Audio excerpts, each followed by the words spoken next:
power dynamic among the disabled community.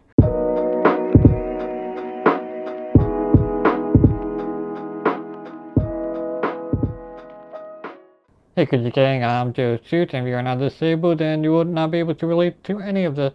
Maybe you can if you were really sick or even just had a cold and can barely get out of bed. Being in a wheelchair by default is a huge power dynamic shift.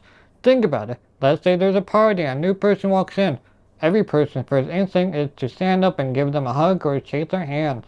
Standing gives each other an almost equal footing, height-wise. Then you sit and whatnot. And the dynamic is established and everybody moves on. A wheelchair can't stand, obviously.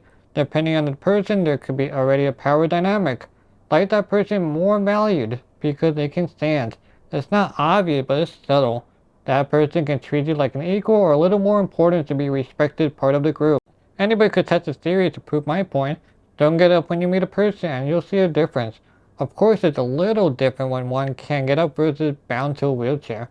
You can still feel the difference in height and power dynamic. I know people are like, we should accept everybody, but height matters. Why do you think women love taller men? It's biology. Taller people can see over people, and if a rolling rock is coming straight towards them, the tall person sees it over everybody else and jumps out of the way and lives. The shorter person, is dead. The average height is 5'9" for men and 5'4" for women. It's not unusual for a taller woman to be with a shorter guy, but let's be realistic. If anybody could choose a height, they put themselves in the 6-foot category ASAP. I am in a chair most of the time, but I do stand up to get exercise with assistance, of course. Just standing up gives me a confidence boost. Just the added height and to see people face to face, it gives that confidence boost. Look at women wearing heels. Once they put on heels, they turn into bad bitches and a whole lot of attitude. Still wear them even if it hurts. They take them off and become soft and emotional, eating ice cream in their sweatpants on the couch. Look at sex, whoever on top has all the control. Flip them over and now the dynamic changes instantly. Let's talk in a hospital. I'm sure most of us were there in some capacity.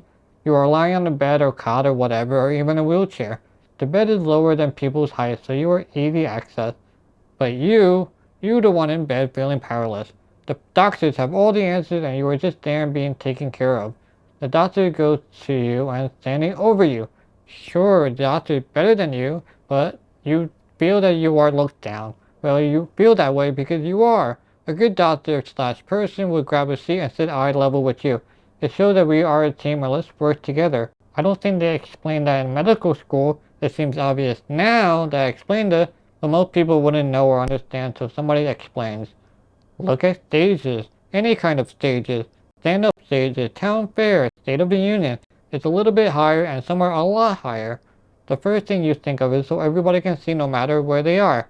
Another big thing is that they're better than you, so they are higher up than you. Hey, if you're paying a ticket to see someone, then yeah, they're better than you. Nobody gonna pay to see your ass or even mine. My videos are all free. Look how they dress. Some dress fancier to further establish themselves in a little bit or even higher class. Some dress like the average person to be more relatable. Everybody has their style how to relate to the audience. I dress like I know exactly what I'm doing and nothing by accident, except having a kid. That was an accident. Wanted to pull out, but she was like, "You are mine." And I filled the donut with frosting. Disability people are less desirous, so we gotta overcompensate or prove time and time again we can do something. I, or a disabled person, can be awesome all the way through, but all our past progress means nothing when we meet a new person. Of course, if you hired for a job, then sure. Still have to prove you are fully capable of doing the job though. Let's put it this way. There's more doubt in a disabled person than a regular person. That's just facts. Also gotta bust our ass because we get much less chances on opportunities. So if we have one opportunity, we are putting our 110% because we don't know when the next one is. Another thing I want to add is intelligence. There's no way to figure out the percentage of people that have disabilities and are intelligent. Intelligence can vary. Some can be really smart with chemical engineering and don't know how to cook a meal. And it's like it doesn't take a chemical engineer to cook. Like learn this one skill that you will literally need to survive for the rest of your entire life. At least they can afford takeout, right? Anyway, disabled people are more likely to look unintelligent. Could be true for some. I get it all the time due to how my arms are. And I get it. Even regular people in wheelchairs experience the same treatment. Maybe to a lesser degree than I do. This adds to the whole, oh, they must not know that much or need help with something, or let me just move this wheelchair. Like, you don't help a regular person. Why should you go help a disabled person if you see them in no way struggling? I guess we as a human have an urge to help, but they are capable of making their own decisions and asking for help if they are alone. Like, no person will go out alone if they can't do a lot of things on their own, right? Also add we are a much more vulnerable group, so we are easy targets to be bombarded by the religious zealots. Especially if you're an atheist, sheesh. Throw in people with alternative medicine. I know they mean well, but man are they relentless sometimes. I read every medicine and I get a whole lot of them. Scams of I can help you get verified on Instagram or want to be your friend. There's a cool way, but some are just too creepy.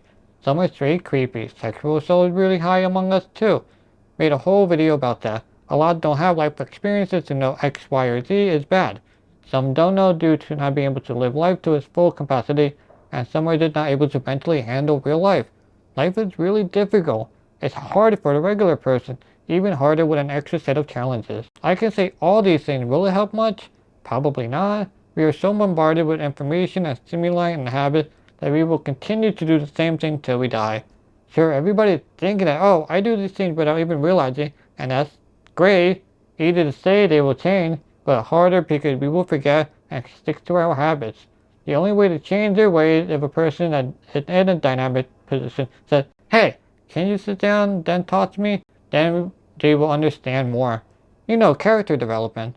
That will make a more powerful impact. The power dynamic can be intimidating and we are constantly put down. It is especially hard to have balls and strength to cut somebody's legs off literally and figuratively. It's hard and exhausting and can be seen as arrogance or who do you think you are? But all you're trying to do is level the playing field. People just don't like to lower themselves. Thanks for watching and I'll catch you in the morning.